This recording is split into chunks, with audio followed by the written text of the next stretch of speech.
Cara telespectadora, caro telespectador, o tema agora parece que não é relacionado à Previdência, mas tem tudo a ver com a Previdência. Para a gente entender bem, antes de existir a Previdência Social, vários setores da sociedade cuidavam individualmente de sua própria previdência. De que forma? Às vezes a pessoa comprava casas e ficava vivendo dos aluguéis, às vezes a pessoa tinha uma propriedade que gerava uma renda, ela sim, e aí quando ela envelhecia, os filhos assumiam e cuidavam, tinha um negócio e cuidava, né, e o filho cuidava. Atualmente, nós temos uma combinação, é muito comum para uma parcela significativa da sociedade, nós termos uma combinação. Todas as pessoas têm que se vincular à Previdência Social, todo mundo que trabalha, mas as pessoas também combinam com outras formas de fazer o seu pé de meia.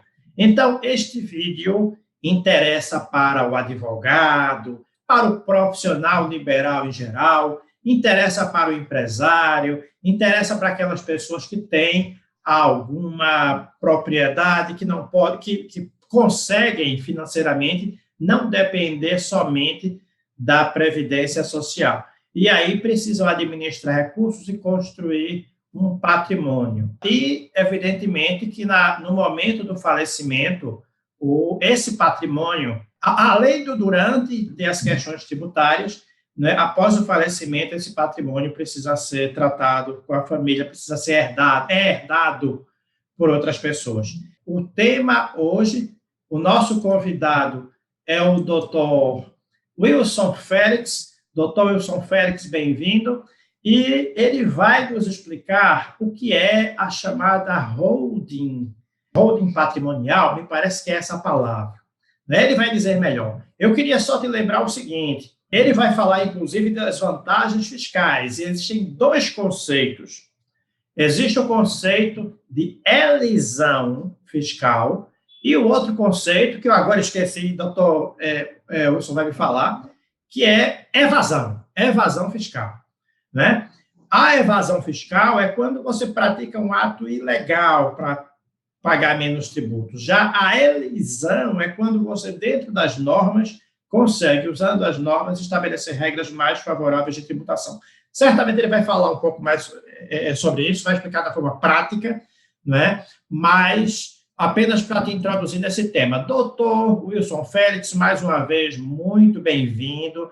É um prazer tê-lo no nosso canal. Eu já o conheço há muito tempo, sei da sua competência como advogado, e aí você me traz a questão da holding familiar. Né? Me diga uma coisa, o que é o planejamento patrimonial sucessório? Né? Eu vi que existe esse termo. O que é que você nos diz sobre isso? Tudo bom, pessoal? Um abraço aí, Ricardo, que eu conheço há um bom tempo também. A gente milita também na área de direito previdenciário também, né? E vamos lá. O que é esse planejamento, esse danado desse planejamento sucessório, né? Muitas vezes, como o doutor Ricardo falou, né, a família tem bens, né, um funcionário público que tem um salário razoável consegue ter um pouco de bens, né, nessa passagem pela vida.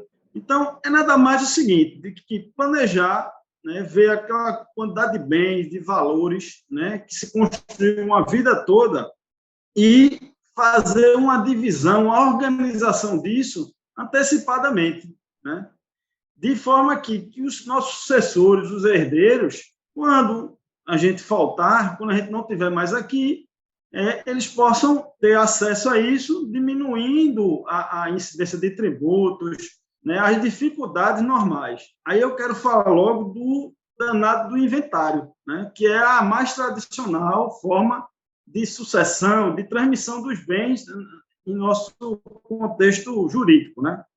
O inventário, para quem sabe, é um processo penoso, demorado, né, em que alto custo, né, para a família. O que acontece com o inventário?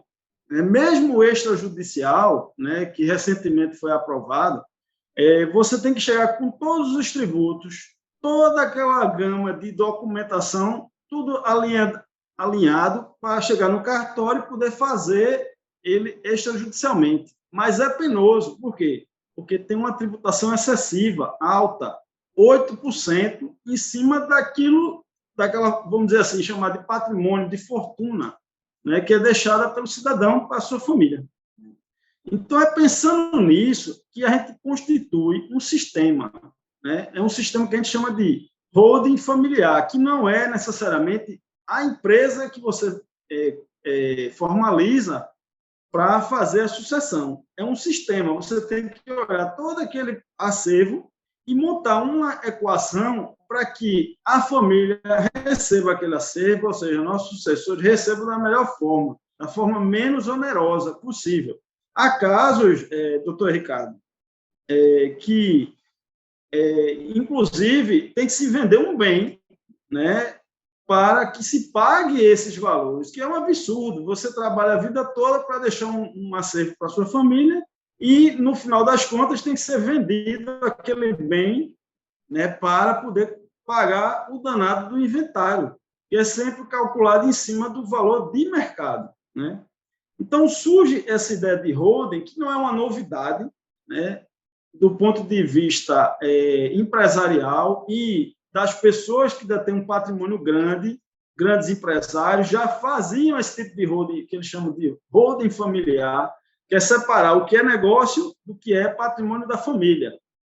Só que isso se dá no âmbito das grandes corporações, dos donos de banco, dos donos de grandes construtoras, né? Ou seja, desses núcleos familiares abastados. Nos últimos anos, né, com as mudanças na legislação civil, trouxe essas ideias, essa construção para a classe média, né? Ou seja, houve mudanças significativas, né, no próprio Código Civil, em que você pode transformar uma empresa num cofre. E aí eu explico, né? Você pega todo o seu acervo patrimonial relevante, lógico, um imóvel, né, determinados bens, né, que tem um valor mais elevado, um pouco mais elevado, e faz uma transferência para a empresa. Uma empresa que você constitui, né, é uma empresa limitada que você faz uma inscrição na junta comercial de forma prática e fácil, né? E no segundo momento, por exemplo, se você tem um imóvel hoje, você comprou lá 20 anos atrás, um imóvel por 500 mil, né? É uma realidade de classe média, né? Um imóvel adquirido pela Caixa Econômica em prestações ad infinitum, mas consegue terminar de pagar, né? Você fez aquela aquisição de 500 mil e falece hoje, né? E pagou lá atrás, há 20 anos atrás, 500 mil, e hoje o imóvel vale 1 milhão, você pode trazer para dentro do seu acervo dessa empresa que é criada, que é a chamada holding, cofre, que a gente chama, pelo valor da compra, que se transforma em cotas daquele capital. Aí você me pergunta, como isso é possível? Primeiro, a própria legislação, o artigo 143 do Imposto de Renda, do Regulamento do Imposto de Renda, diz que, se for para formar um capital daquela empresa, você pode trazer esse imóvel para dentro dessa holding no valor que foi declarado, ou seja, no valor declarado no imposto de renda lá na compra, né? Então, você já entra com um valor menor do que você fosse no inventário, seria avaliado pelo valor de mercado. Então, o teu imposto de doação, ele já vai estar dentro da holding, e quando ele for ser calculado, ele vai ser em cima do valor que você declarou no imposto de renda. Só aí você pode ter um ganho de percentual de 8% cair para 4% em cima de um patrimônio no valor menor. Então, eu estou adiantando isso porque a gente está para entender o problema, né? Para depois a gente dizer exatamente o que é essa conceituação do que é a holding, né?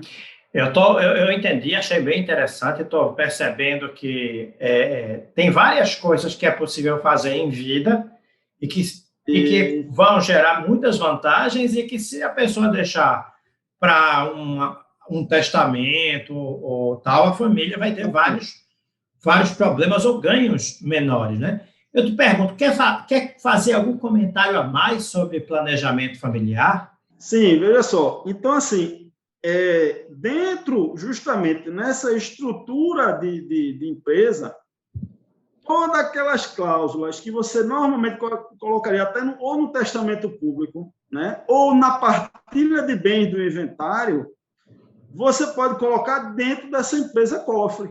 Você pode dizer, olha, inclusive o seguinte, esse imóvel X vai para o filho Y, esse imóvel Z vai para o filho B, e assim por diante. Você constrói todo aquele arcabouço do inventário ou do testamento dentro dessa empresa chamada holding.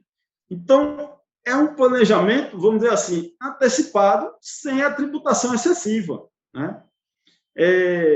Então, o planejamento sucessório é exatamente isso, é essa construção, né, daqueles bens que poderão ir para os sucessores, tanto o patriarca ou a matriarca, ou o casal, né, os dois, seja ele casado das diversas formas, né, eles podem fazer antecipadamente, resguardando para os filhos essas questões de sucessão, evitando conflitos, inclusive. Basicamente é isso, a questão do planejamento.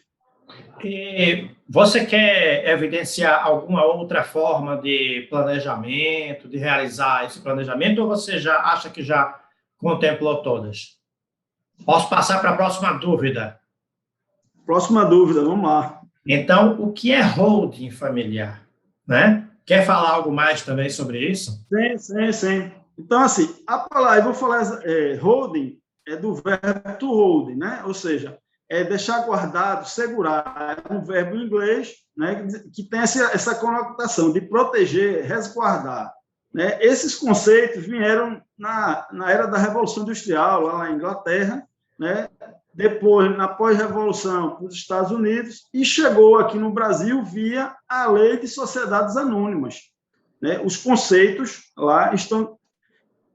ela tem ela necessariamente, ela foi constituída inicialmente, desculpem, para ser uma empresa que controla outras empresas. Só que esse conceito jurídico contábil, vamos dizer assim, ele é para aquelas holdings puras, que a gente chama, são as holdings que controlam outras empresas. Mas como o direito é interpretativo e é dinâmico, né, a gente fizemos a construção, nosso ordenamento jurídico nacional fez uma construção em cima da lei das SAs, acoplada a essas mudanças do Código Civil, que isso também serve para as pessoas físicas. E qual é a grande diferença aí, Ricardo?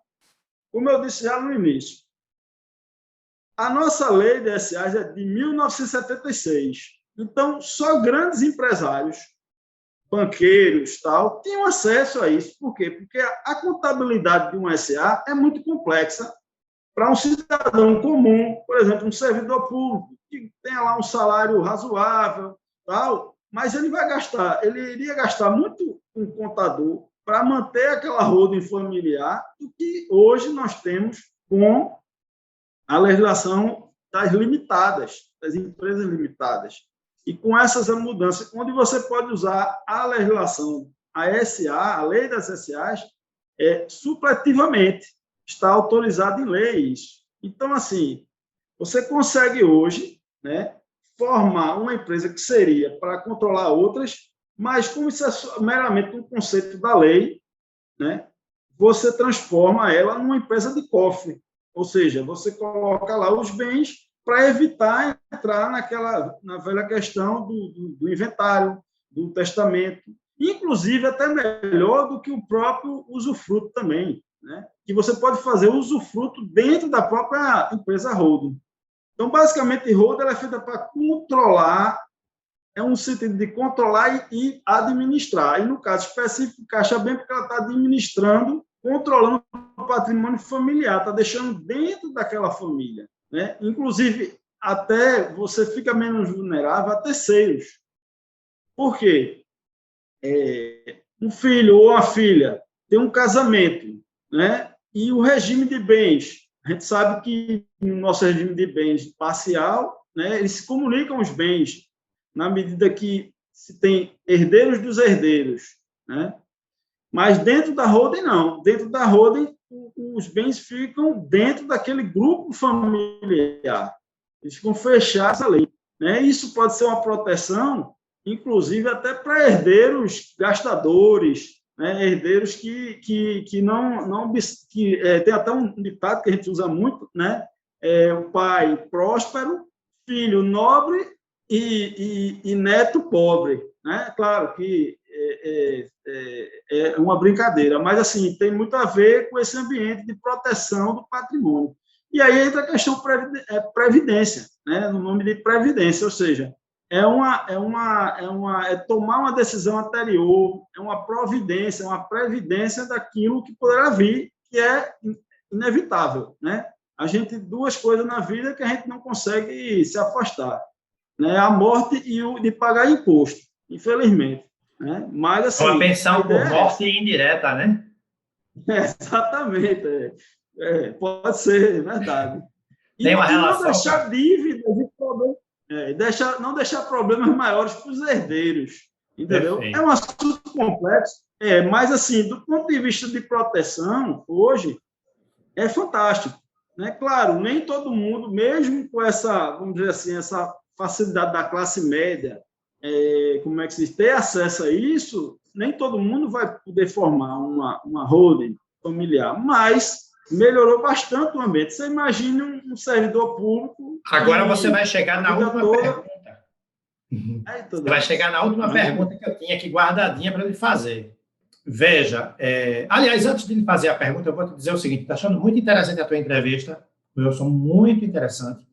E eu vou convidar você que está nos assistindo, eu vi que é complexo, eu vi que tem 1000 vantagens, né? Que assim, você escolhe um tema e você explora, você escolhe outro e você explora. Você está dando aí já várias dicas. E aí eu vou dizer para você, telespectador, que você pode fazer perguntas nos comentários, que eu já vou convidar o Dr. Wilson para outros vídeos detalhando e dando mais informações. Bom, Dr. Wilson, você falou aí, o servidor público tal, geralmente quando se fala em holding, se pensa sempre coisa de empresário, coisa de magnata, bilionário, né? Eu pergunto, só serve para empresário, só serve para magnata, só serve para bilionário? Não, Ricardo, é como eu disse a você, né? Quando a lei vem lá de 1976, e pelo problema da computabilidade das SA ser muito complexo, realmente era uma coisa de donos de construtora, de grandes empresários, né? Você tem uma ideia, no auge daquela operação da Lava Jato, né? Uma das herdeiras do grupo Camargo Corrêa comprou um apartamento em Nova York, na frente do Central Park, porque ela tem uma holding dela, da herança que ela já tinha recebido do velho Camargo Corrêa, né? do grande, o avô, né? O grande líder lá da família, né? Ela comprou, não teve problema nenhum. Por quê? Porque aquele bem já estava separado, já estava construído a holding familiar e aquilo já tinha sido isolado, o patrimônio pessoal, né? Aí você fez uma pergunta interessante. Muitos perguntam, mas servidor público pode ter uma empresa? Pode ter uma holding? Pode. O que ele não pode ser é o administrador. Vamos separar as figuras. Uma coisa é você ser sócio de uma empresa, que na verdade vai ser uma empresa que não vai fazer nada, absolutamente nada, ela só vai guardar os bens. Outra coisa é você ser sócio. Servidor público, ele pode ser sócio de empresa, o que ele não pode é exercer atividade administrativa. Mas aí você nomeia a esposa ou o marido, se for um casal, né, do mesmo sexo, mesmo gênero, né, vamos dizer assim, para ficar mais largo. Um filho que você tem uma confiança, um parente, até um parente, por exemplo, tem casos até de irmãos, cada um constitui uma holding separada para suas famílias, mas no falecimento de um, o outro lá vai tomar conta do patrimônio do seguinte, né? Então, assim, é uma forma de preservar os sobrinhos, os netos, né? Então, assim, é uma grande diversidade. Então, o servidor público, ele pode sim ter uma holding, sim, entendeu? Não tem problema nenhum. Ele só não vai ser o administrador. E a administração é uma delegação. Você pode limitar os poderes do administrador, né? Até porque vai ter uma movimentação muito curtinha. Mas é como o Ricardo falou. O assunto, você começa a falar de um assunto e puxando o outro. Então, é um universo, né, de situações, né, que você pode apresentar, né? Então, é isso. Ricardo, está com a palavra aí. Ok, doutor Wilson, muito obrigado por ter aceito o nosso convite, por ter compartilhado tanto conhecimento com o nosso público, aberto o universo, certamente para muitos profissionais que nos acompanham, sejam segurados, sejam advogados, sejam, enfim, empreendedores. Abrir espaço para suas últimas palavras. Doutor, eu agradeço a oportunidade. O canal é um canal aí que, como a gente diz no popular aí da rede social, está bombando, né? Acompanha aí que a Rede Previdência é nota 10, né? Estou à disposição, viu, Ricardo, de antemão, né? Eu tenho um Instagram, é felix.especialista, onde eu vou tratar especificamente dessas questões de planejamento sucessório, herança, testamento, holding familiar, lógico, também, né? A gente está abrindo esse canal via Instagram, né, especificamente, para começar aí uma linha aí também de discussões. Já convido você a participar lá do nosso Instagram, né, seguir lá, né? E agradeço de coração, entendeu? E estou disposto aí para a gente tirar dúvidas. É muito importante que o pessoal mande, porque assim, é um tema vasto e custa muito menos do que a gente pensa, do ponto de vista de fazer a holding e proteger, fazer uma previdência, vamos dizer assim, né? Antecipar um problema que vai vir para os nossos sucessores. Um abraço e estou muito feliz de estar aqui. Perfeito. Eu vou colocar... doutor Wilson, eu vou colocar o arroba do seu Instagram aqui na descrição do vídeo. Então, aí você que está nos assistindo agora pode ir lá colocar. Pessoal, eu quero agradecer as pessoas que estão inscritas no nosso canal, as pessoas que estão inscritas, convidar você que está assistindo esse vídeo a se inscrever, porque isso fortalece o nosso projeto, nos permite trazer mais assuntos interessantes como este. Pedir a você que seja inscrito ou se inscrevendo agora, ative o sininho de todas as notificações, porque sempre que tiver novidade, você é avisado de imediato, não é? Pedir a você que curta, compartilhe, fortaleça esse projeto. Valeu, Wilson.